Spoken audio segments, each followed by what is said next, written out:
বাবা, আমার ঈদের দিনটা রঙিন করার জন্য 1000 টাকার শপিং এর কোনো দরকার নেই, 1000 টাকার সালামির কোনো দরকার নেই। আমার ঈদের দিনটা রঙিন করার জন্য ঈদের দিন তোমাকে একটু আমি আমার বুকে জড়াতে চাই। একটা ছেলের হৃদয়ে সব থেকে বেশি আবেগ, ভালোবাসা, মায়া জমানো থাকে কার জন্য জানেন? তার বাবার জন্য। কিন্তু ছেলেরা কখনোই তার বাবার সামনে গিয়ে এগুলো প্রকাশ করতে পারে না। দেখবেন ছেলেরা যত বড় হয় তার বাবা আর তার ভিতরে তত বেশি দূরত্ব তৈরি হয়। একটা ছেলের ফোনের গ্যালারিতে হাজারো ছবি তোলা থাকলেও তার বাবার সাথে তোলা দু একটা ছবি খুঁজে পাওয়া যায় না। আমি মনে করি ঈদের দিন সব থেকে বেশি কষ্ট কে পায় জানেন?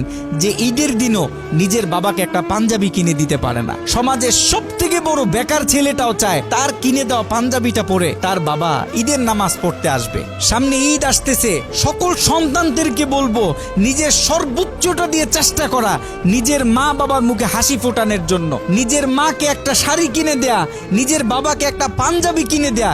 ঈদের দিন আপনি যখন দেখবেন আপনার কিনে দেওয়া পাঞ্জাবিটা পরে আপনার বাবা ঈদের নামাজ পড়তে এসেছে, আপনার মা আপনার কিনে দেওয়া শাড়িটা পরে আপনার সামনে এসে দাঁড়িয়েছে, আমি বুকে হাত দিয়ে বলতে পারি তখন আপনার নিজের কাছে আপনার নিজেকে পৃথিবীর সব থেকে সুখী মানুষ বলে মনে হবে। মা বাবা থাকতে আমরা সকলে যেন মা বাবার কদর বুঝি, মা বাবার খেদমত করি, কারণ মা বাবা চলে গেলে তখন আর হাজার কান্না করেও মা বাবা আর পাওয়া যাবে না।